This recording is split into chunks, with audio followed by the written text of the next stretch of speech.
ठीक। तो हुमायूं का जो है तो शुरुआत हो गई थी, तो आज जो है मैं फिर से एक बार उसको शुरुआत से स्टार्ट करने की सोच रहा हूँ, क्योंकि कल थोड़ा सा मैंने कहा ही था कि कर रहा था, तो आज जो है सिस्टमेटिक वे में, कल थोड़ा सा सिस्टमेटिक वे में हुआ नहीं, फिर बीच में वो छूट भी गया, तो आज थोड़ा सिस्टमेटिक वे में रिपीट करने की कोशिश करते हैं। फिर हुमायूं के बाद अच्छा आपको अगर पूरे मुगल काल में सबसे इम्पोर्टेंट अगर कोई है तो शेरशाह सूरी। तो अगर हम लोग केवल शेरशाह सूरी को अच्छे से कवर करते हैं तो उससे हमारा पूरा काम उससे ही हो जाएगा, क्योंकि उसी की जो भी मार्केट पॉलिसी है, जो उसका रेवेन्यू की पॉलिसी है, सैन्य प्रशासन उसका कैसा है, ये सारी चीज़ें वहीं से की शेरशाह सूरी से। कुछ उसके बाद अकबर इंपॉर्टेंट है, तो बाकी और आपके लिए बहुत कुछ खास इंपॉर्टेंट है मुगल में। तो ये हम लोग इसको देखते हैं जरा सा, हुमायूं को स्टार्ट करते हैं फिर से।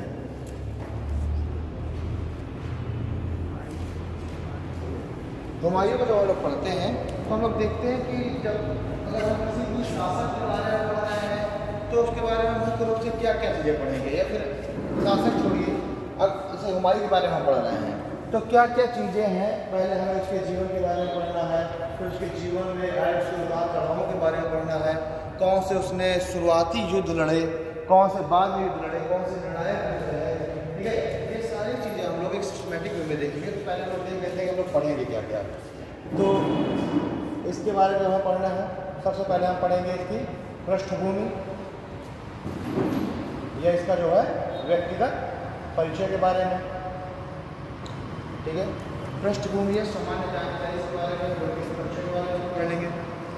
दूसरा हम लोग पढ़ेंगे पृष्ठभूमि के बाद हम फिर दूसरे में देखेंगे कि जब ये शासक बन रहा है उसके सामने शुरुआती जो प्रारंभिक जो समस्याएं थी, प्रारंभिक उसके सामने जो समस्याएं आगे खड़ी हुई वो क्या थी, उनके बारे में हम लोग पढ़ेंगे इसमें।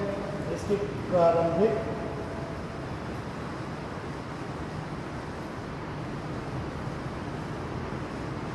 समस्याओं के बारे में पढ़ेंगे, ठीक है। प्रारंभिक समस्याओं के बारे में देखेंगे इसका कि इसकी जो है व्यक्तिगत इसकी दुर्बलताएं क्या हैं, कुछ इसकी कमजोरियों के बारे में पढ़ेंगे, इसकी कुछ दुर्बलताएं, व्यक्तिगत इसकी दुर्बलताएं क्या हैं, ठीक है। प्रारंभिक समस्याएं हो गई, दुर्बलताएं हो गई, हमने देख लिया। उसके बाद हम लोग देखेंगे कि इसने प्रारंभ में कौन कौन सी युद्ध, प्रारंभिक जो है इसके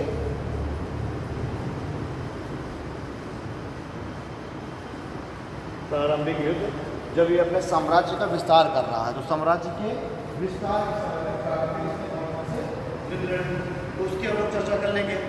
फिर इसके बाद खासकर इसके जीवन में एक समय आता है जब ये क्या कर रहा है, जब ये निर्वासन, जब ये निर्वासित जीवन व्यतीत कर रहा है, तो इसका जो निर्वासन वाला काल है, निर्वासन का काल है, उसके बारे में पढ़ेंगे। जो निर्वासित जीवन व्यतीत कर रहा था तब ये क्या कर रहा था, कहाँ पर था, इसने किस हिसाब से अपनी स्थिति को फिर से सेंट्रलाइज कर रहा था, वापस से जो है कोशिश कर रहा था अपने राज्यों को पाने के लिए, तो उस समय क्या कर रहा था। फिर हम लोग देखेंगे कि इसका भारत में पुनरागमन और जो है भारत पुनरागमन के बाद हम लोग देखेंगे कि इसने फिर अपने राज्य को पाने के लिए जो बाद में युद्ध लड़े, तो भारत पुनरागमन एवं युद्ध देख लेंगे इसके, और अंत में जो है क्या देख लेंगे, इसकी मृत्यु वगैरह टॉपिक या कंक्लूजन जो भी लास्ट का है,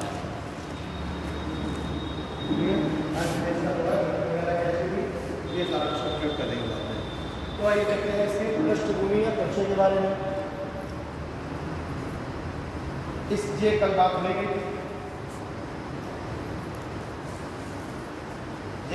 थी, इसका जन्म कहाँ हुआ था, इसका जन्म काबुल में हुआ था 6 मार्च 1508 को, 6 मार्च 1508 को इसका जन्म हुआ, 1508 को। माता का नाम क्या था, माहम बेगम, पिता का नाम पता ही है, बाबर।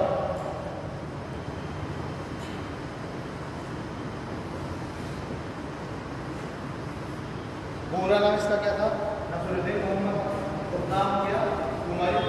ठीक, ये सारी चीज़ें क्लियर ही है। उसके बाद जो है अब हम लोग देखते हैं ये, अच्छा ये सब भूल जाते हैं।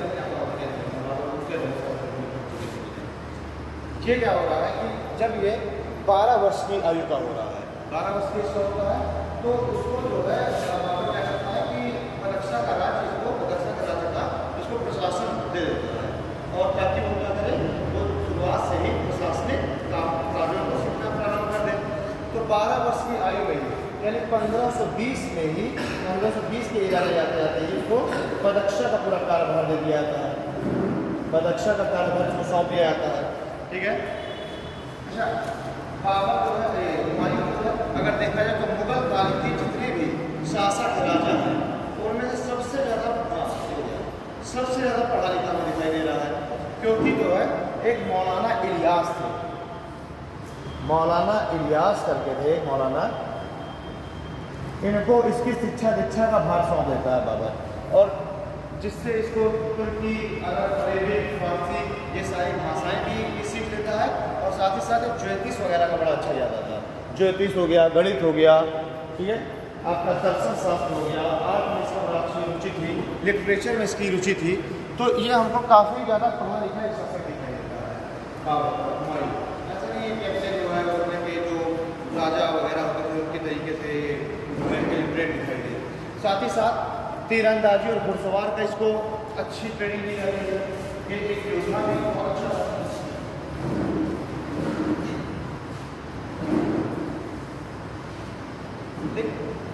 तो इसको जो है हम देख लेंगे कि इसको काफ़ी भाषाओं का भी ज्ञान है, भाषाएं तुर्की और तुर्की, फारसी, अरेबिक, साथ में वो सब्जेक्ट देख लेते हैं, गणित, ज्योतिष वगैरह, भूगोल का, दर्शन शास्त्र, कला, इन सब का ही अच्छा खासा जानकार था।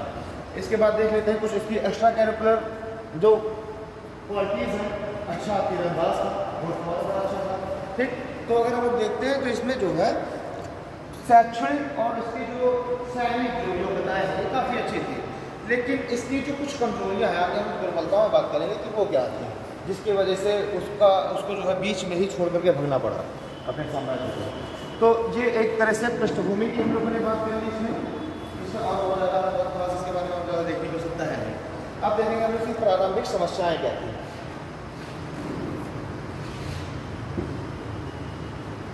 जब ये शासक बनता है तो इसके सामने कुछ प्रारंभिक जो चुनौतियाँ थी वो क्या इसके सामने आई। जब ये शासक बन रहा है तो इसके सामने प्रारंभिक चुनौतियाँ, सबसे पहले तो इसको अपने पिता से उत्तराधिकार में एक बिल्कुल असंगठित राज्य मिला हुआ था। राज्य तो उसने अच्छा खासा बना के दिया था, पर क्या था, वो एक असंगठित राज्य था। तो सबसे बड़ी चुनौती तो उसके सामने यही आगे के सामने खड़ी हो गई कि इसको मिला था उत्तराधिकार में एक असंगठित राज्य। तो इसको अपनी गद्दी पर बैठते ही इसको तुरंत ही युद्ध में लिप्त हो जाना पड़ा, तुरंत ही इसको परेशान होना पड़ा, थोड़ा सी असंगठित राज्य मिला। दूसरी बात, इसके जो परिवार वाले थे और इसके जो भाई थे उनसे इसकी कभी नहीं बनी, यानी वो हमेशा ही इसके पीठ में छुरा होते रहे। तो इनका जो है कभी भी अपने भाइयों से, भाई और जो परिवार वाले थे उससे जो है इसको कभी सहायता नहीं मिली। ये इसके लिए बड़ी समस्या रही शुरुआत में। देखेंगे हम लोग, जब एक गद्दी पर बैठ रहा है तो रिक्त पोस्ट रहा, जो खजाना था वो नहीं था, वो खाली हो चुका था। ये गद्दी पर बैठ रहा है, रिक्त पोस्ट हो गया, भाई और परिवार हो गया, असंगठित राज्य हो गया। ये समस्याएं इसके सामने शुरुआत से देखने को मिल रही हैं। सबसे बड़ी जो समस्या देखने के लिए मिल रही है वो है अफगानों की समस्या। इनके सामने सबसे बड़ी समस्या के रूप में उभर के आई अफगानों की समस्या।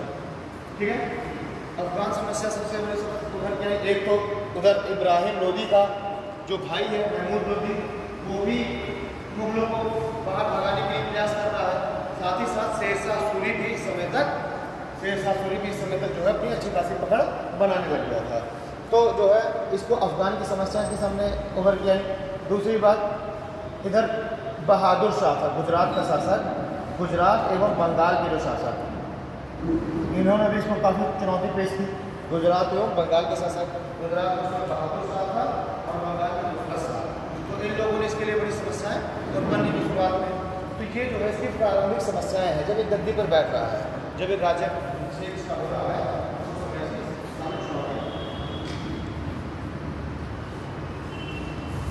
राज्याभिषेक की बात कर लें तो उसका राज्याभिषेक अभी जैसे पूछ लेता है, इसी में हम देखेंगे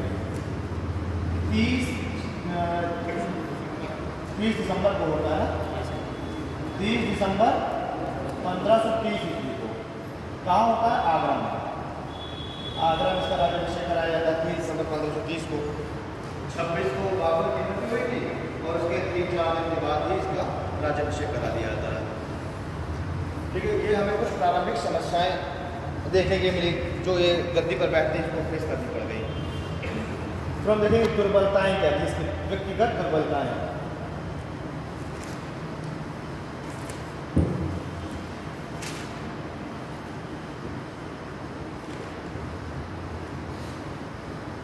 व्यक्तिगत दुर्बलताओं में सबसे बड़ी इसके साथ दुर्बलता थी ये एनिमस माइंड का था।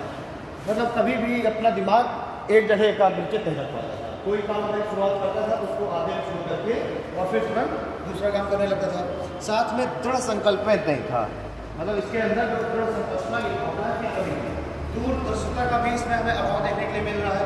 नो डाउट ये अच्छा सैनिक था, शैक्षणिक योग्यताएं इसमें अच्छी खासी थी, पढ़ा लिखा था, अपने समय के सभी शासकों से पढ़ा लिखा था। देखा जाए तो मुगल काल के सभी शासकों में सबसे ज़्यादा पढ़ा लिखा योग्य था ये। लेकिन क्या है, इसमें दूरदर्शिता का अभाव था। इसकी जो व्यक्तिगत दुर्बलता में सबसे बड़ी क्या है, दूरदर्शिता का अभाव था, दृढ़ संकल्प का अभाव था इसके अंदर।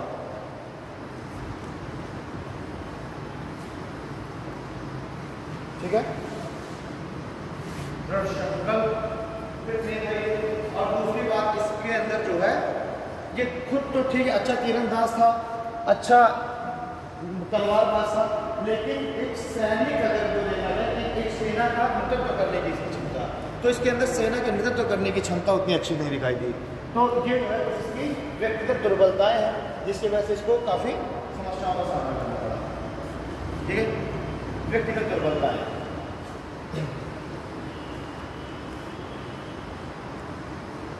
और एक पॉइंट इसमें और डाल सकते हैं, इसकी कुछ भूल, इसमें कुछ जो है गलतियां जाती हैं। दुर्बलताओं के साथ इसमें कुछ गलतियां शुरुआती में इसके द्वारा की गई 2 गलतियां इसकी सबसे ज़्यादा समस्या इसके सामने खड़ी थी। एक तो पहले तो इसने अपने भाइयों के बीच में राज्य का बंटवारा कर दिया। अच्छा, उस समय जो तुर्क थे उनमें ये प्रश्न था कि हमेशा जो है अपने भाइयों के मध्य में राज्य का बंटवारा किया जाता है। तो इसके पिता ने जब अपने अंतिम समय में इसको बुलाया अपने पास तो इसको अपना उत्तराधिकारी बनाया, लेकिन इसको साफ मना किया था उसने कि अपने भाइयों का तुम देखभाल करना, भाइयों के साथ हमेशा भाइयों का सहयोग करना, बट इनसे अभी अपने राज्य का बंटवारा मत करना। क्यों?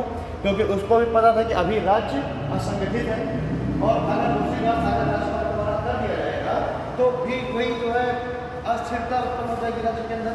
भाई राज्य का एक केंद्रीय राज्य का जरूरी है, मतलब सत्ता का उस समय सेंट्रलाइजेशन होना बड़ा आवश्यक था, जो उस समय की माहौल चल रहा था। तो इसको उसने कहा था कि अभी अपने भाइयों के बीच में तुम राज्य का बंटवारा मत करना, लेकिन इसने वही अपनी तुर्कों की जो परंपरा है उसको कायम रखा और अपने भाइयों के बीच में इसने अपने राज्य का बंटवारा कर दिया। यहाँ सबके भाई जो उसको भी इसने राज्य दिया था। ठीक है, अपने बहनोई को भी इसने राज्य दिया था। तो इसने जो है अपने सारे भाइयों और बहनोई तथा जो चचेरे भाइयों के बीच में इसने अपने राज्य का पूरा बंटवारा कर दिया था। तो सबसे बड़ी भूल इसकी ये दिखाई दे रही है क्योंकि इसने अपने राज्य की जो स्थिरता है उसको भंग कर दिया बंटवारा करके राज्य को। अच्छा, अस्करी उसको कामरान को उसने काबुल और कंधार का राज्य दे दिया। अब जब काबुल और कंधार दे दिया तो उसको कनेक्टिविटी है जो पश्चिम एशिया से कनेक्टिविटी उसी रूट से कनेक्टिविटी थी तो वो बिल्कुल से खत्म हो गई जब उसने काबुल और कंधार का क्षेत्र दे दिया। लाहौर और मुल्तान वाले क्षेत्र में कामरान ने अपने आप से कब्जा कर लिया और ये थोड़ा सा कि जब उसके भाइयों ने कब्जा किया लाहौर और मुल्तान वाले क्षेत्र में तो अभी इसने कुछ नहीं बोला। ठीक है, तो ये हम लोग देख लेंगे इसकी जो भूल है शुरुआती भूल, उसमें से देखेंगे कि जो है अपने भाइयों के मध्य राज्य का बंटवारा, ये इसकी भूल थी। और जो दूसरी सबसे बड़ी जो भूल थी वो थी शेरशाह सूरी को हल्के में ले लेना। इसने शुरुआत में शेरशाह सूरी को जो है कम आंका था। इसने कहा कि अभी ये ठीक है कोई दिक्कत नहीं है भाई, चुनार में जब इसने घेरा डाला था शुरुआत में हमारी में तो उस समय ही अगर उसने चुनाव को जीत लिया होता शेर शाह को उसने जो है हरा दिया होता है, जिस तरह युद्ध लड़के, तो क्या हो जाता है शेर शाह की वजह से शक्ति खत्म हो जाता है। पर इसमें उसको बहुत ही काम शेर शाह। और जब चुनार का घेरा इसने 1532 में जब चुनार का घेरा डाला तो इसने बस उससे संधि करके और चुनार का जो किला है उसके कब्जे में रहने दिया। अच्छा, चुनार का किला उस समय सामरिक महत्व का बहुत ही महत्वपूर्ण केंद्र था सामरिक दृष्टि से। उसको पूर्वी जो भारत है उसका प्रवेश द्वार कहा जाता था, ठीक है। तो व्यापारिक और सामरिक दृष्टि से बड़ा महत्व का केंद्र था। वो स्थल मार्ग के द्वारा जल मार्ग के द्वारा दोनों से कनेक्ट बना रहा था। लेकिन उसके बावजूद भी, इतना महत्वपूर्ण केंद्र होने के बावजूद भी उसने शेर शाह के अंडर में रहने दिया चुनार का दुर्ग। तो एक इसकी सबसे बड़ी जो दूसरी बड़ी समस्या भूल दिखाई दे रही है वो ये दिखाई दे रही है, ठीक है ना। कुछ इतिहासकारों ने कहा कि जो है इसकी जो है ये दूरदर्शिता वगैरह का अभाव की वजह से ये नहीं, अगर बाद में शेर शाह सूरी को अगर उसने ना दे दिया होता चुनार दुर्ग तो भी उसकी सारी समस्याएं ना आती। तो हम देख लेंगे इसके दो भूलों में से, एक तो भाइयों के मध्य राष्ट्र का बंटवारा और दूसरा शेर शाह सूरी को शुरुआत में कम करना। शेर शाह सूरी को जो है ज़्यादा नहीं सीरियस लिया था।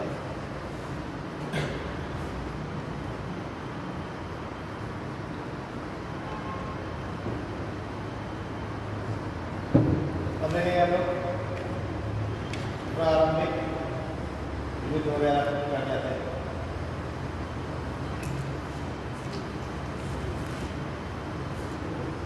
जैसे ही ये गद्दी पर बैठता है तो अपने गद्दी पर बैठने के बाद, राज्याभिषेक के बाद सबसे पहला ये युद्ध लड़ता है कालिंजर का। मतलब सबसे पहला युद्ध का युद्ध तो ही नहीं पाया, कालिंजर का अभियान करता है। यानी कि अगर सबसे पहला जो अभियान कहा करता है कालिंजर का अभियान। क्यों? देखिए कालिंजर भी उस समय का एक जो है बहुत ही अभेद दुर्ग माना जाता था। बुंदेलखंड की पहाड़ी परिस्थिति था, काफी ऊंचाई परिस्थिति था। अब अगर आप अभी हम लोग इस समय जाते हैं कालिंजर तो ही वो हमको बहुत ऊंचाई दिखाई दे रहा है। उस समय तो कनेक्टिविटी नहीं थी, रोड नहीं थी, उस समय तो बिल्कुल से समझ ही सकते हैं कि अभेद दुर्ग रहा होगा। तो जो है एक तो कालिंजर अभेद दुर्ग था, अपनी सामरिक महत्व का केंद्र, अपना सामरिक महत्व रखता था। दूसरी बात, जब कालिंजर का जो शासक था उस समय का प्रतापरुद्र थे, ठीक है, तो वो जो है अफगानों को अपने यहाँ स्थल दे रहे थे। जो इसके जो शासक थे प्रतापरुद्र, वो अफगानों को शरण दे रहे थे, अफगानों की सहायता कर रहे थे और अफगान लगातार लगे हुए ही थे कि मुगलों को भारत से निकाल दिया जाए। तो इस वजह से कालिंजर का जो अभियान करना इसके लिए जरूरी हो गया, ठीक है। कालिंजर का हम लोग देख लेंगे शासक कौन है, प्रतापरुद्र थे।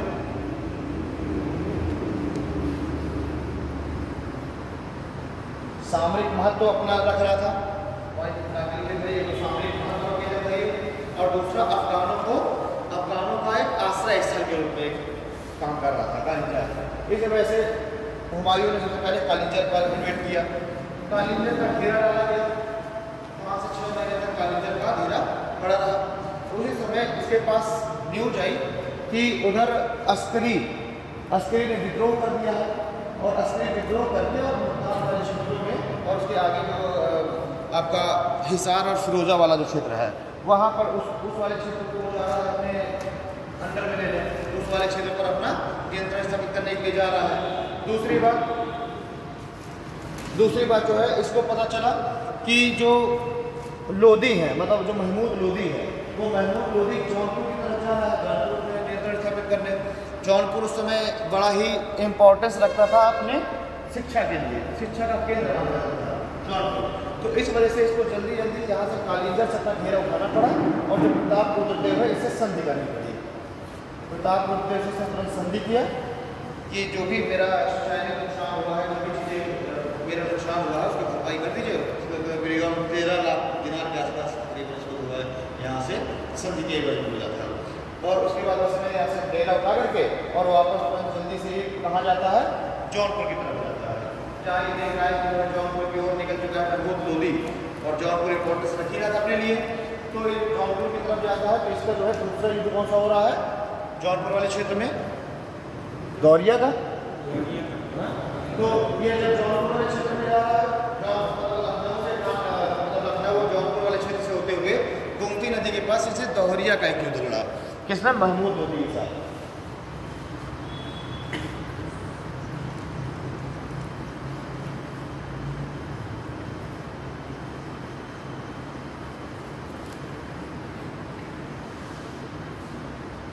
इस समय जो जौनपुर है, जौनपुर में इनका मुगलों ने एक जुनैद बरलास का एक सूबेदार था, उसको नियुक्त किया। तो महमूद मोदी जाता है उस जुनैद बरलास को हटा करके और ये जो है इसको अपने अंडर में ले लेता है जौनपुर को। तो जौनपुर को उसके अंदर से निकालने के लिए, इससे जो है इसका नियंत्रण हटाने के लिए जौनपुर से, और फिर जो है मुगल सेना जाती है और गौरिया वाला स्थान पे जौनपुर के लिए युद्ध होता है। मेन चीज़ अगर कहीं पूछा जाता है कि जौनपुर के लिए कौन सा युद्ध हुआ था, इसकी जौनपुर को जो है नियंत्रण से निकालने के लिए अफगानों के, तो हम लोग बात करेंगे तोमरिया की। तो इससे जो है हमें दिखाई देता है कि जौनपुर काफ़ी ज़्यादा अपना इम्पोर्टेंस रखता था। तो ये तोमरिया का युद्ध हो रहा है, किसके बीच में? हुमायूं वर्सेस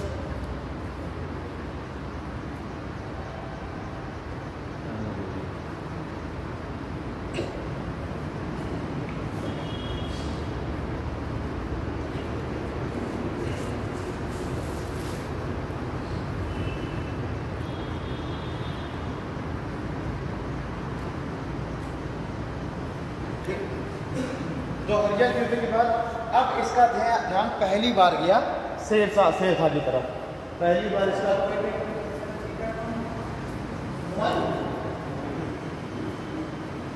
ठीक है, यहाँ पर जो है हुमायूं जो है जीत जाता है दोहरिया युद्ध और वापस से जौनपुर पर नियंत्रण स्थापित हो जाता है मुगलों का।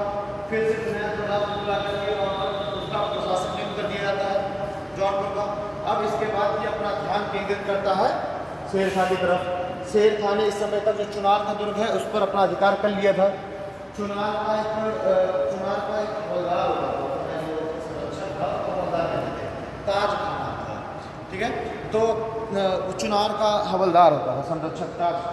तो ताज खान की मृत्यु हो जाती है करीब 1530 के ईस्वी में, और उसकी जो विधवा होती है दूदू बीबी, उससे ये विवाह कर लेता है।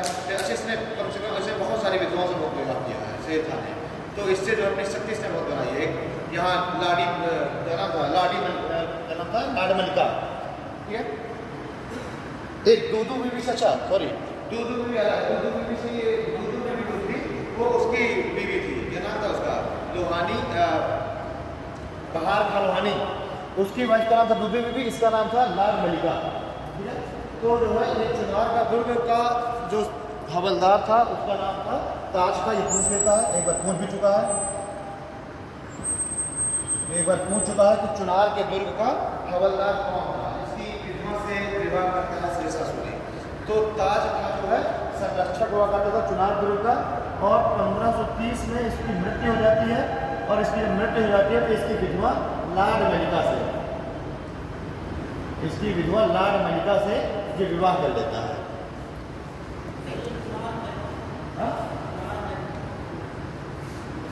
चुनार का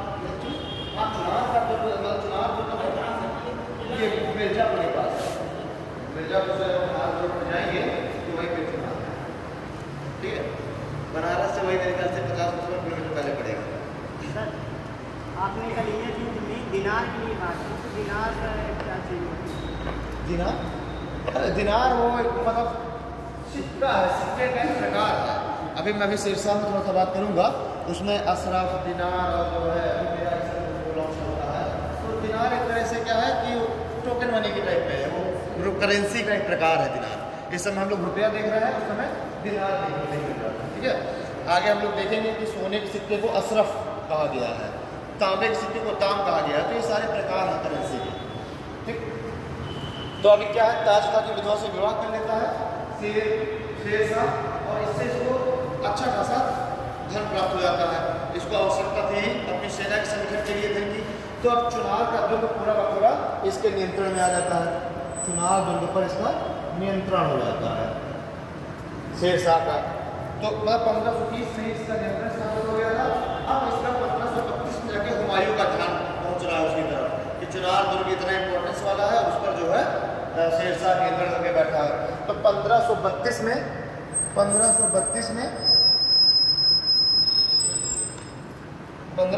जो है हुमायूं घेरा डालता है चुनार दुर्ग का।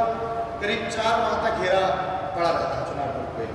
4 माह के घेरे के बाद आखिरकार ये इन दोनों के बीच में संधि हो जाती है।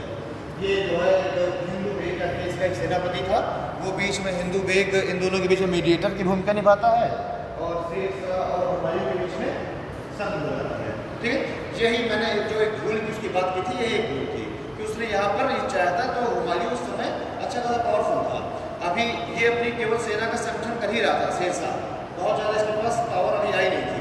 अगर ये इस समय अगर इसकी पावर को बिल्कुल ख़त्म कर देता, इसको नेस्तनाबूद कर देता, तो ये जो आगे जाकर उसको भरना पड़ा था छोड़ करके, वो कंडीशन आती। तो ये जो है इसी को जो यहाँ पर चुनार दुर्ग का जो घेरा ये उठा लेता है, उसे संधि कर लेता है शेर शाह से।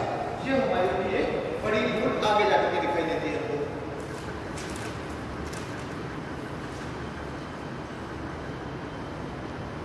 ठीक है, ये घटना भी कब की है? 1532 की। अब हम लोग देखते हैं आगे इसके बाद अगला अभियान कौन सा हो रहा है। मैंने बताया इसके सामने एक और समस्या थी बहुत बड़ी, गुजरात के शासक की समस्या थी। गुजरात का अभियान करता है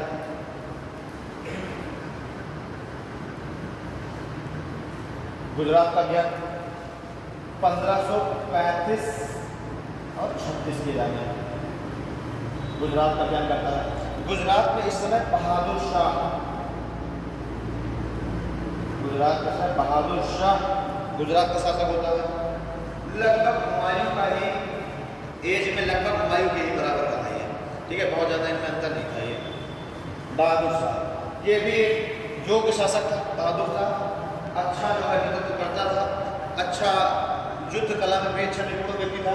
ठीक है, हुमायूं की तुलना में कहीं अधिक दूरदर्शी था। इसके अंदर मतलब सारे गुण विद्यमान थे। सर हाँ, बहादुर शाह वाली नहीं, बहादुर शाह जफर था भैया। वो बहादुर शाह जफर बहुत बाद में है, ठीक है ना। अभी तो ये बहुत पहले की कहानी है। बहादुर शाह जफर वगैरह बहुत बाद में देखने के लिए मिलेंगे। ठीक है, तो बहादुर शाह जफर देखने के लिए मिलेंगे आपको फर्स्ट और सेकेंड।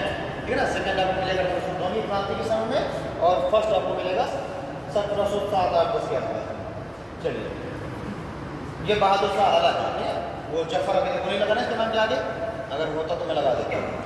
तो अब क्या हो रहा है यहाँ पे कि जो बहादुर शाह है, जिसने बहादुर शाह ने गुजरात तो इसके अंडर में था ही, इसने 1532 के इरा में इसने मालवा पर भी अधिकार कर लिया था बहादुर शाह ने।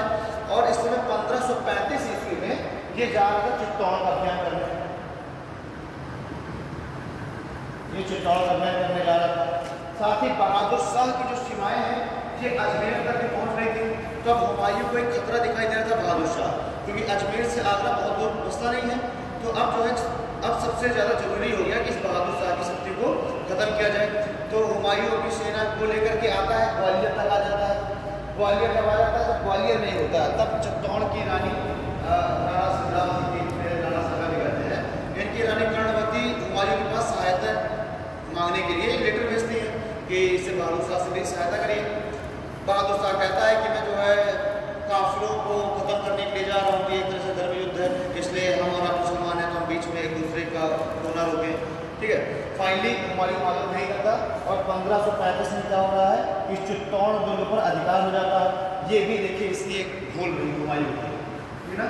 हुमायूं की ये भी भूल रही, अगर भूल में हमको लिखना है तो ये वाला पॉइंट भी लिख सकते हैं हम लोग कि हुमायूं की मुख्य भूल में एक ये भी गलती रही उसकी कि उसने जो है ये एक अच्छा खासा मौका था राजपूतों के साथ मैत्री स्थापित करने का और राजपूतों से सहायता प्राप्त कर लेने का, लेकिन इसने हुमायूं ने इस मौके को गवा दिया। उस समय जो अदर जो राजपूत थे उनके कुछ सेंटिमेंट्स जुड़े हुए थे, कुछ जो है भावनाएं जुड़ी हुई थी। हाल फिलहाल में संग्राम सिंह की भी मृत्यु हुई थी। ठीक है, कुछ समय पहले ही विधवा रानी कर्णवती थी। तो अगर ये चाहता तो उस समय राजपूतों से अच्छे मैत्री संबंध बना सकता था, पर इसने नहीं बनाया। क्या हो रहा है 1535 में जो चित्तौड़ का दुर्ग है ये चला जाता है बहादुर शाह के कब्जे में। अब बहादुर शाह पूरा पश्चिमी राजस्थान बीकानेर तक का पूरा क्षेत्र, गुजरात का क्षेत्र, मालवा का क्षेत्र, इधर अजमेर तक का क्षेत्र पूर्व में, ये पूरा का पूरा क्षेत्र बहादुर शाह के कब्जे में आ जाता है। इसी समय बहादुर शाह का एक जो है टोकची का भी उल्लेख मिलता है, रूमी का। तुर्की रहता है, तुर्क से टर्की से लेके आता है ये, तुर्की जो है रहता है भूमि का। बहुत ही अच्छा तोपची होता है। बाद में जो है यहाँ से फिर ये जब ये हार हो जाता है बहादुर शाह, तो फिर हुमायूं उसको अपने उसमें ले लेता है, अपने पास रख लेता है।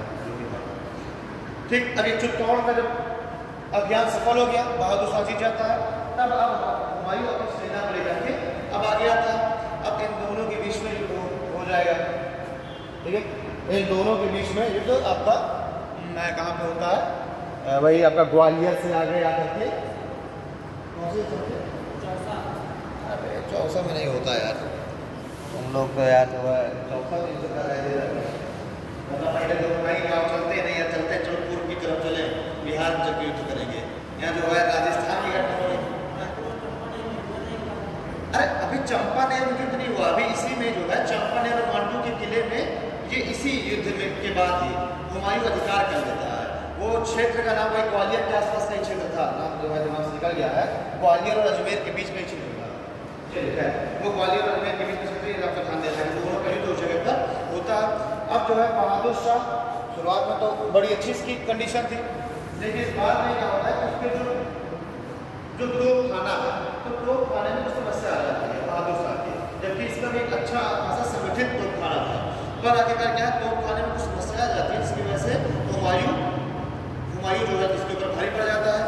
अब ये क्या करता है, जब समझ जाता है कि अब मैं हारने वाला हूँ, बहादुर शाह यहाँ से निकल करके युद्ध के मैदान से चला जाता है मांडू।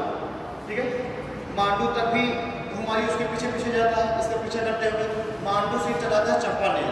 ये दोनों ही बहुत ही बढ़िया, बहुत ही शक्तिशाली दुर्ग माने जाते थे।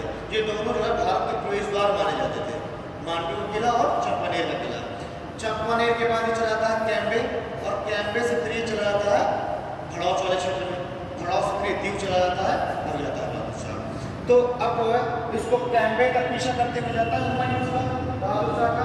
कैम्बे से दीव वगैरह की तरफ हो जाता है, फिर वापस आ जाएगा, वापस आकर के मांडू के किले पर अधिकार करता है। मांडू के बाद ये चंपानेर के किले पर अधिकार करता है।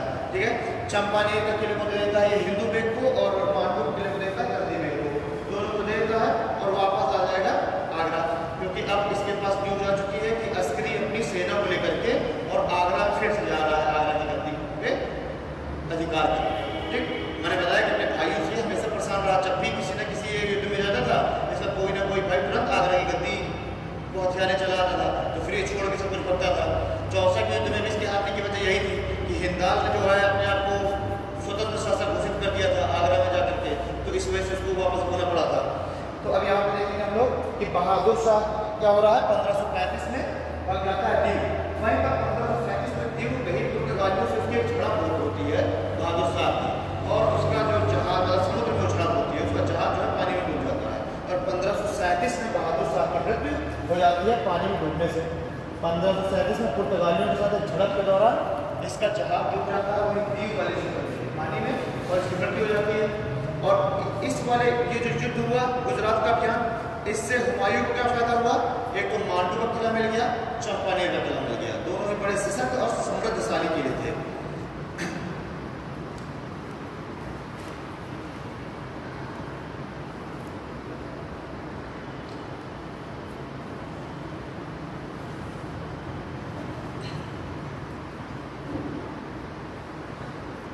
ठीक, 1535-36 की घटना हो गई। अब हम देखेंगे, अब जो है इसके बाद जितने भी अब युद्ध हुए वो सारे के सारे शेरशाह और हुमायूं के बीच में ही केंद्रित है। ठीक है, यहाँ तक हो गया। अब इसका एकमात्र और प्रतिद्वंदी बच रहा है, एक तो अफगान ये शेरशाह है और दूसरा बंगाल का नुसरत शाह। ठीक है, बंगाल का नुसरत शाह, बाबर से उसकी एक बार संधि भी हो चुकी थी नुसरत शाह की कि मैं आपके जो विरोधी हैं उनको कभी भी संरक्षण नहीं दूंगा, लेकिन उसके बावजूद भी वो अफगानों को नुसरत शाह संरक्षण दे रहा होता है। तो अब जो है ये आवश्यक था हुमायूं के लिए कि उस बंगाल के शासक को भी दंडित किया जाए। तो अब जो है ये अगला जो इसके जो भी अभियान होंगे वो सारे के सारे शेरशाह सूरी से ही केंद्रित होंगे। तो अगर हम लोग देख लेते हैं तो 1537 से लेकर 1540 तक ये जो है शेरशाह के साथ इसके जो है संघर्ष का इरा रहा। 1537 से लेकर 40 तक इरा था वो हुमायूं का शेरशाह के साथ जो युद्ध वाला जो संघर्ष वाला इरा था। 1537 से 40 तक था। 1537 में क्या हुआ, 1537 में हुमायूं ने एक बार वापस से चुनार के दुर्ग पर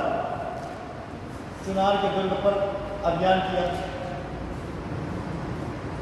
एक बार फिर से इसे चुनार के दुर्ग पर अभियान किया। इस समय चुनार के दुर्ग का जो संरक्षक था वो था इसका शेर शाह का पुत्र कुतुब शाह।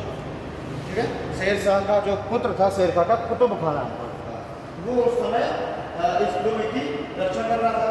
और शेर शाह क्या कर रहा था कि दक्षिणी बिहार वाला जो क्षेत्र है, दक्षिण बिहार वाले क्षेत्र में अपनी जो सेना है उसका संगठन कर रहा था। इसको पता था कि हुमायूं से बहुत ही जल्द युद्ध होने वाला है, कोई न कोई युद्ध। तो ये दक्षिण बिहार वाले क्षेत्र में जब अपनी सेना को मजबूती प्रदान कर रहा था, संगठन कर रहा था सेना का। और उस समय जो ये दुर्ग है इस दुर्ग का संरक्षक कौन था? कुतुब खान। तो हुमायूं इन्वेड करता है और कुतुब खान से चुनार के दुर्ग को प्राप्त करने में सफल हो जाता है। घेरा वगैरह डालता है, 6-7 महीने का घेरा रहता है। लास्ट में कुतुब खान जो है मतलब अधिकार ही छोड़ देता है। अच्छा, इन लोगों का इस समय क्या चल रहा था, इनकी कूटनीति कि जो शेर खान की चाल थी वो ये थी कि हुमायूं को किसी भी तरीके से यहाँ पर रोक के रखा जाए, क्योंकि वो अपनी सेना का संगठन कर रहा है उस समय दक्षिण बिहार वाले क्षेत्र में। तो इनका जो मेन मोटिव था हुमायूं को इस जगह पर उलझा के रखना, ना कि युद्ध करना। इसीलिए 6-7-8 महीने तक रोक के रखता है और उसके बाद कुतुब खान वहाँ से निकल जाता है। चुनार के दुर्ग पर बड़े आराम से हुमायूं जो है अपना अधिकार कर लेता है। ठीक है, दक्षिणी बिहार का जो क्षेत्र है, जो दक्षिणी बिहार वाला क्षेत्र है, ये शेर खान के गोदी में ऐसी जगह गिर गया। इसका जो शासक हुआ करता था बहार का लोहानी, उसके दरबार में मतलब उसके यहाँ जो है नौकरी करता था शेर खान। नौकरी करते करते धीरे धीरे उसका विश्वास मिलता है। तो वो जो बहार का लोहानी वो अपने पुत्र जलाल काकश को संरक्षक बना देता है।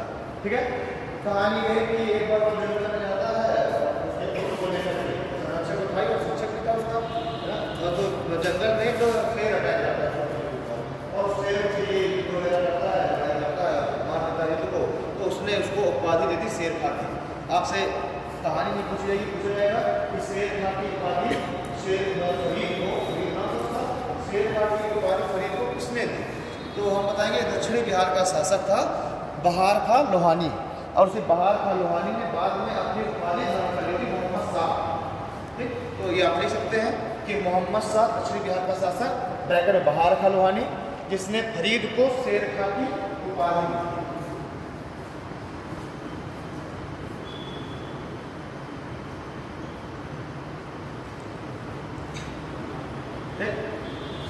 दक्षिण बिहार की अब यही 1531-32 की इरा में इसकी बहार खान लोहानी की भी मृत्यु हो जाती है और उसकी जो बीवी है दूदू बीबी, उसका ये काफ़ी विश्वास पात्र उसका भी हो जाता है, क्योंकि उस समय तक इसने अच्छी खासी अपनी पकड़ बना ली थी। ठीक है, और इसके पुत्र का संरक्षक भाई इसको मिल जाता है, दूदू बीबी से विवाह कर लेता है और दक्षिणी बिहार का जो पूरा का पूरा क्षेत्र है ये इसको मिल जाता है दहेज के रूप में। ठीक है, अब ये जो दक्षिणी बिहार पर जिसका अधिकार हो गया है, दक्षिणी बिहार से निकल करके और ये बंगाल के क्षेत्रों में भी इसने अपना अधिकार साबित कर लिया। बंगाल में दक्षिणी बिहार के बाद इसने बंगाल में भी अपना स्थापित कर लिया। बंगाल के समय नुसरत शाह का बेटा महमूद शाह शासन कर रहा था। बंगाल में नुसरत शाह की समय तक मृत्यु हो गई थी और महमूद शाह शासन कर रहा था बंगाल में। तो इसमें क्या करता है, शेर शाह जो हो जाता है और महमूद शाह को हटा के बंगाल में और बंगाल की उस समय राजधानी थी गौड़। तो ये जो है शेर शाह बंगाल की राजधानी गौड़ तक पहुंच जाता है, गौड़ में नियंत्रण स्थापित कर लेता है। यहाँ पे आपका हुमायूं चला रहा है, हुमायूं ने चुनार के दुर्ग पर अपना अधिकार स्थापित कर लिया। चुनार के दुर्ग के बाद उसको पता चला कि बंगाल के जो गौड़ है उसकी राजधानी है, उस तक भी शेर खान पहुँच चुका है। तो अब ये यहाँ से सीधे कूच करेगा, चुनार से सीधे जाएगा हुमायूं कहाँ? बंगाल पहुँचेगा। ठीक है, मतलब चुनार से निकल करके और बंगाल जा रहा है। रास्ते में बनारस भी रास्ते में पड़ रहा है। तो बनारस में जब ये पहुंचता है तो बनारस से थोड़ा सा इसका और शेर शाह का पत्राचार प्रारंभ होता है। एक दूसरे से ये लोग क्या करेंगे, कम्युनिकेशन करेंगे कि कोई बीच का रास्ता निकल सकता है क्या कि युद्ध में लड़ना पड़े। अच्छा, यहाँ पे भी शेर शाह की एक सोची समझी रणनीति है, वो अभी भी इसको उलझा के रखना चाह रहा है। उस समय तक अभी भी उसको कुछ समय चाहिए, अभी डायरेक्ट उससे युद्ध नहीं करने की कंडीशन में है नहीं। तो अभी भी केवल बातचीत का एक बहाना था और इसको हुमायूं को उस समय उलझा के रखता था। उसी समय जो है जो वहाँ का महमूद शाह है उसका एक दूत आता है लेटर लेकर के, और हुमायूं को लेटर लिखता है, उसमें लिखा होता है कि सर आप जल्द से जल्द करके और बंगाल में आप अभियान करें और बंगाल को शेरशाह से हटा करके, और उसके बाद दोनों लोग मिलकर के देखते हैं, तो आप हमको दे दीजिएगा, हम जो है आपको नजराना वगैरह भेंट करते रहेंगे और आप इस संरक्षण में लेकर के मदद करेंगे जो भी बात। तो ये क्या करेगा हुमायूं, तुरंत जो संधि वार्ता चल रही है उसको तोड़ देता है और तोड़ करके तुरंत पहुंचेगा बंगाल।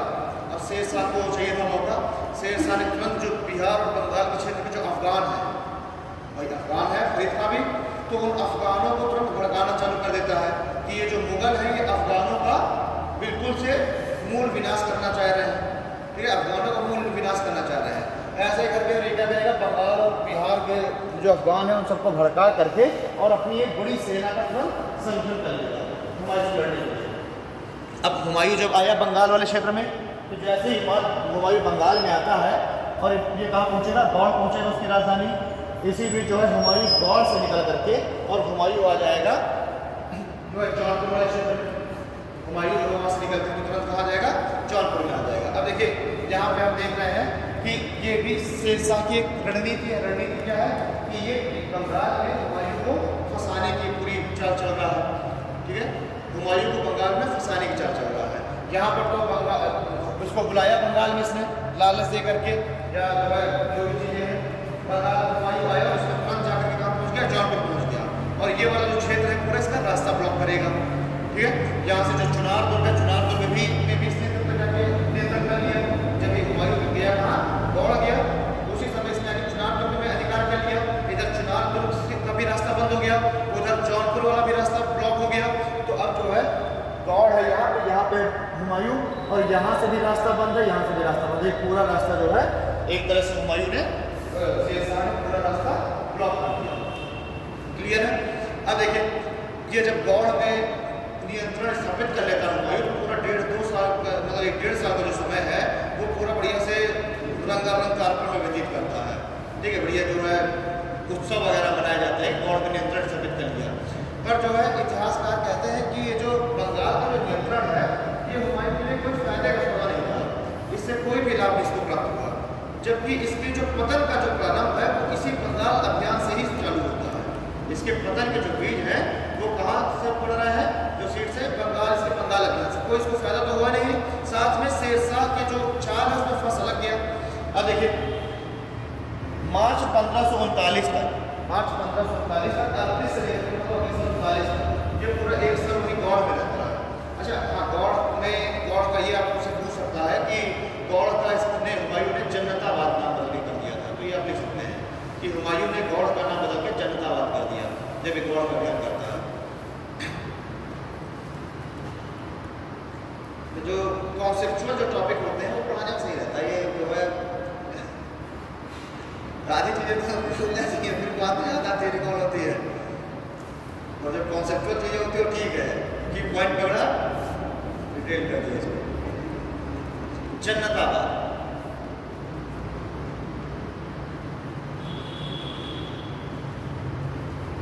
ठीक है, बंगाल का शासक उस समय मतलब महमूद शाह, ये भी लिख लीजिएगा। तो ये पूछ लेता है कि जब इसने बंगाल का अभियान किया उस समय बंगाल का शासक कौन था, जिसको शेरशाह ने जिससे राज्य छीन लिया था, महमूद शाह, नुसरत शाह का पुत्र था महमूद शाह।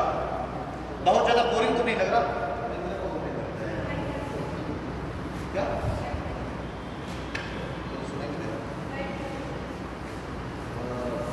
क्या कर दूँगा?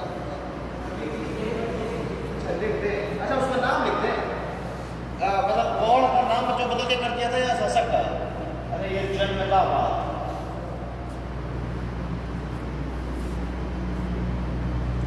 जनतावाद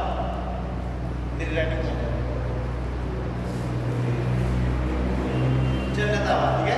शासक कौन है? महमूद शाह है। अब देखिए ये आराम से जो है पूरा मार्च 1539 तक हुमायूं ऐश कर रहा है, वहीं पे गौड़ में बकायदा सूर्य से ऐश कर रहा है मार्च 1539 तक। मार्च 1539 में इसके पास न्यूज आती है कि जो इसके भाई हैं तो जो है इसके भाई ने हिंदाल ने अपने आप को स्वतंत्र शासक घोषित कर दिया है आगरा में। आगरा गद्दी का स्वतंत्र शासक घोषित कर दिया है। साथ ही कामरान जो है, जो कि काबुल और कंधार का शासक, वो भी इस ओर चला आ रहा है और वो दिल्ली में नियंत्रण स्थापित करने के लिए आ रहा है। तो अब ये हुमायूं जो है परेशान कि यार मेरे जो पिताजी के साथ हुआ था, ये फरगना भी चला गया था और समरकंद भी चला गया था। ऐसा ही ना हो कि यहाँ तो मेरी शक्ति ज़्यादा केंद्रित है ही नहीं, ज़्यादा भी मैं स्थायी कर ही नहीं पाया शासन को, और पता चले कि आगरा और दिल्ली भी चला जाए। तो ये तुरंत वहाँ से गौड़ से निकलता है आगरा जाने के लिए। अब जब गौड़ से निकलेगा तो ये जो है अपना जो इस समय का जो ग्रैंड मतलब जो बाकी से जो ग्रैंड पेट्रोल का जो निर्माण कर रहा है, उसी वाले रास्ते से चला आ रहा था। ठीक है, गंगा के दक्षिणी किनारे से चला आ रहा है। और जब आएगा तो चौसा नामक स्थान पर, चौसा के स्थान पर बिहार में जगह है चौसा, ये अपनी गंगा मैंने बताया था आप लोगों को जब एक दिन ड्रेनेज सिस्टम बढ़ाया था। और इधर पर कर्मनाशा नदी आकर मिल रही है इसमें, कर्मनाशा और गंगा के संगम पे चौसा नामक स्थान पर, चौसा में कर्मनाशा नदी और गंगा का संगम होता है।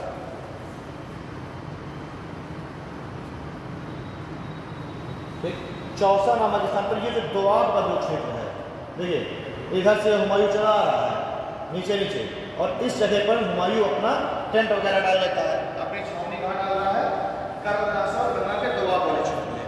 और शेरशाह कहाँ बैठा है, जहाँ पे जौनपुर में बैठा है और इधर चुनार में बैठा है। दोनों जगह पर ये जो है अपनी सेना को लगाए हुए हैं, ये पूरा रास्ता ब्लॉक करके बैठा है। अब जो है शेरशाह को जो पता था इस क्षेत्र का वो निवासी है, उसको पता है कि जो कर्मनाशा नदी है प्रायद्वीपीय भारत की नदी है, जैसी बारिश होगी तुरंत इसमें तूफान आ जाएगी। हुमायूं ने ज्योग्राफी पढ़ी नहीं थी, उसको पता नहीं था कि कर्मनाशा में इतनी जल्दी बाढ़ आ जाती है। तो अब ये जो है इससे फिर से बातचीत का एक प्रोसेस स्टार्ट करता है शेरशाह। इसका बातचीत करने के पीछे का मकसद क्या था कि किसी तरीके से मानसून आ जाए तो नदी में बाढ़ आ जाए, क्योंकि हुमायूं देखे दूरदर्शिता भी उसकी यहाँ पे कहेंगे, या फिर भाई इतना पढ़ा लिखा था ही लेकिन ज्योग्राफी का नॉलेज उसको कम था, बाकी नॉलेज था ही उसको। तो ये क्या कर रहा है, एक नीचे का क्षेत्र है, ये क्या है, निचला क्षेत्र है, और इस निचले क्षेत्र में इसने अपना टेंट बना रखा है। एक तो दोआब का क्षेत्र और दूसरा अपेक्षाकृत निचला क्षेत्र। और जो शेरशाह है उस शेरशाह ने धीरे धीरे अपनी सेना को बुला कर यहाँ लगाना चालू कर दिया नदी के ऊपरी क्षेत्रों में। अब बातचीत का दौर चल रहा है और दौर में समय आ गया मानसून का, जून का समय आ गया। जून का समय आया तो अब क्या हो गया, इन नदियों में दोनों में बाढ़ आ गई, इनके टेंट में पानी घुस गया। अब रात में ही 22 जून है 26 जून है, 26 जून, ठीक है, 26 जून 1539 को, 26 जून 1539 को शेरशाह क्या करेगा, रात में ही इसके शिविरों पर अटैक कर देगा, आक्रमण कर देगा। वैसे भी वो सब बाढ़ से ग्रसित है, उसके तोप खाने सारे के सारे खराब हो चुके हैं, तोप वगैरह बाढ़ में सब पानी में सब भीग गए हैं तोप वगैरह। तो इसके जो तोप खाना है इसका पूरी तरीके से खराब हो चुका है, और ये रात में क्या करेगा, शेरशाह जो है इसके ऊपर आकर अटैक कर देगा। आखिरकार मतलब लड़ते हुए कहते हैं कि हुमायूं के तीर आकर के लग गया था, और तीर आकर के लग गया तो ये अपने घोड़े के सहित ये कर्मनाशा नदी में, गंगा नदी में कूद गया था। और जब कूद गया था तो फिर ये डूबने लग गया। तो एक वहाँ पे नाविक होता है, वो नाविक इसकी भिस्ती, तो वही नाविक तो भिस्ती होता है, क्या होता है, अरे भिस्ती लिखा हुआ है, नाविक है भिस्ती, नाव लेकर के भिस्ती टहल रहा था, ठीक है। तो जो है आखिरकार जो है एक भिस्ती या नाविक जो है उसकी जान बचा लेता है। जान बचाने के बाद फिर वो क्या होगा, कहा जाता है कि उसने हुमायूं ने आधे दिन का उसको शहंशाह घोषित कर दिया पूरे दिल्ली से, ठीक है। तो हमें ये देखना है कि उसकी जो है मरते मरते उसकी जान बच गई थी, किसी तरीके से बच गया था, बच करके वो आगरा पहुँच गया। आगरा जब पहुँचे तो जो हिंदाल उसने अपने आप को स्वतंत्र शासक घोषित कर दिया था। फिर जैसे ही हुमायूं पहुँचता है तो वो जो है माफी वगैरह मांग लेता है, फिर से इनकी सुलह हो जाती है हुमायूं और हिंदाल की। लेकिन अब जो है शेरशाह अपनी एक जीत से काफ़ी ज़्यादा उत्तेजित हो चुका था, बिल्कुल मतलब ऊर्जा से भरा हुआ था, ठीक है। बिल्कुल इसने एक बार तो हरा दिया, तो अब ये क्या कह रहा है कि भाई आधी तरीके से हराया, पूरी तरीके से हराया जाए।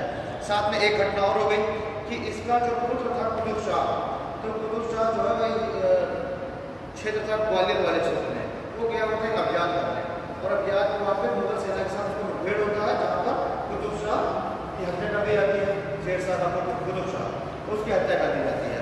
एक तो वो भी एक कारण हो गया कि उसके पुत्र की मौत का अपना बदला लेना चाहता था शेरशाह, और दूसरी बात क्या है, उसने देखा कि यहाँ पर जो है अभी पूरी तरीके से इसकी शक्ति खत्म नहीं हुई है, तो ये चाहता है आगे बढ़ करके 1539 के बाद और मई के समय में 17 मई 1540 17 मई 1540 को ये कहाँ पहुँच जाता है, कन्नौज के समीप।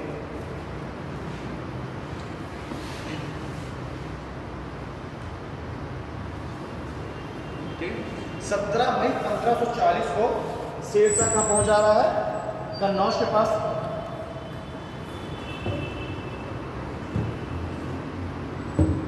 वह हुमायूं देख रहा है कि शेरशाह जो है ऊर्जा से भरा हुआ है और आगरा की ओर चला रहा है बढ़ते हुए, तो हुमायूं उसको रोकने के लिए हुमायूं भी अपनी सेना को लेकर के जाएगा और जो है कन्नौज के नजदीक ही कौन सा था, बिलग्राम है ना, कन्नौज के नजदीक। अच्छा, वैसे मोस्टली कन्नौज का युद्ध ही लिखा जाता है, और आपको याद रखना है कभी बिलग्राम की पूछी तो कन्नौज या बिलग्राम दोनों याद रखिए।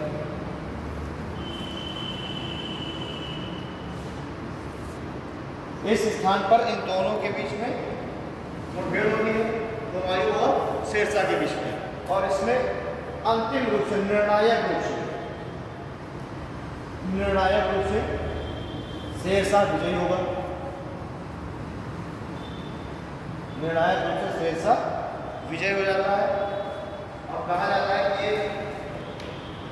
ये जो है निर्णायक युद्ध था, जिस युद्ध ने मुगल सत्ता की जड़ें उखाड़ दी और द्वितीय अफगान जो वंश है उसकी जो है जड़ें स्थापित कर दी, उसको जो है स्थापित कर दिया। तो ये भी आपसे ऐसे पूछ लिया जाएगा स्टेटमेंट वगैरह दे करके कि जो है बिलग्राम का युद्ध एक ऐसा युद्ध था जिसमें मुगल सत्ता की जड़ें उखाड़ दी, एक ये हो जाएगा। उसमें जो है उसका जो कारण दे देगा वो दे देगा कि शेरशाह निर्णायक रूप से हुमायूं को हरा दिया। तो इस तरह से इसमें कथन और कारण वाले में इस तरह के क्वेश्चन ज़्यादा पूछता है कि जो है निर्णायक युद्ध इसको क्यों कहा जाता है, निर्णायक कहेगा कि हुमायूं और शेरशाह ने इसमें अंतिम रूप से हुमायूं को हरा दिया था।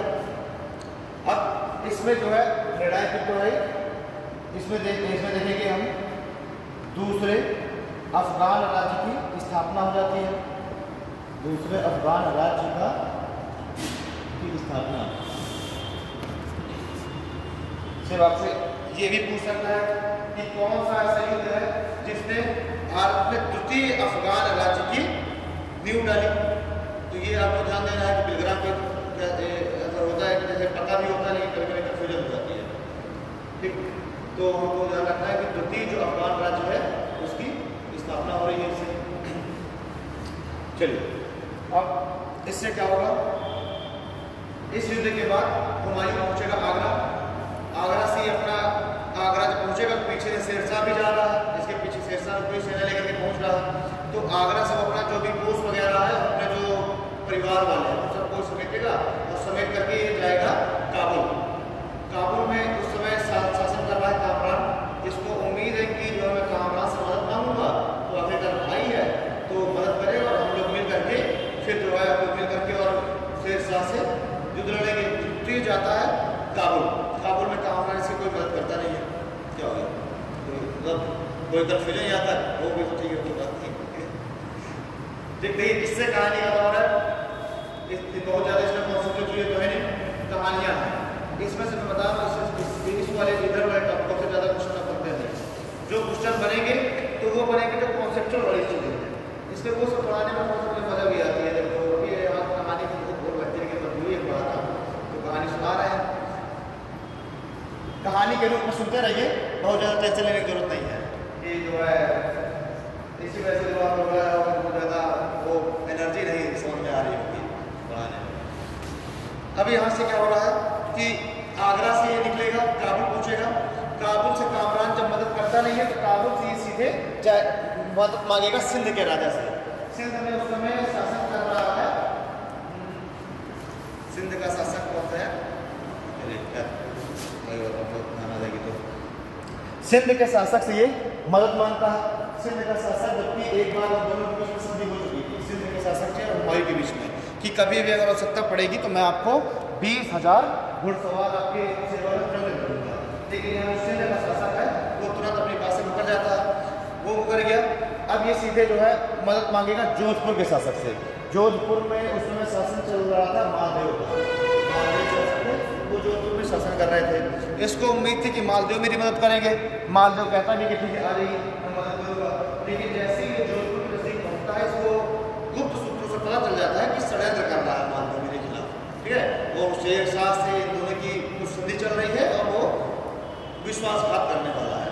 वहाँ से वो मालदेव के पास तुरंत वापस आ जाता है। अब इसके पास अंतिम उपाय बचता है अमरकोट के शासक वीर शाह। इनके बीच में भी एक संधि हो चुकी थी कि कभी अगर आवश्यकता पड़ेगी तो मैं 17,000 घुड़सवारों के, राजपूत घुड़सवारों के साथ आपकी मदद करूंगा। तो ये जो है अंतिम इसकी केवल पूछ रहे हो, अच्छा आवाज हो रही है, तो जो है ये क्या करेगा, जो अमरकोट के शासक है वीर शाह, उनके पास ये न्यूज भेजेंगे कि अब जो है मेरी मदद के सारे रास्ते बंद हो चुके हैं।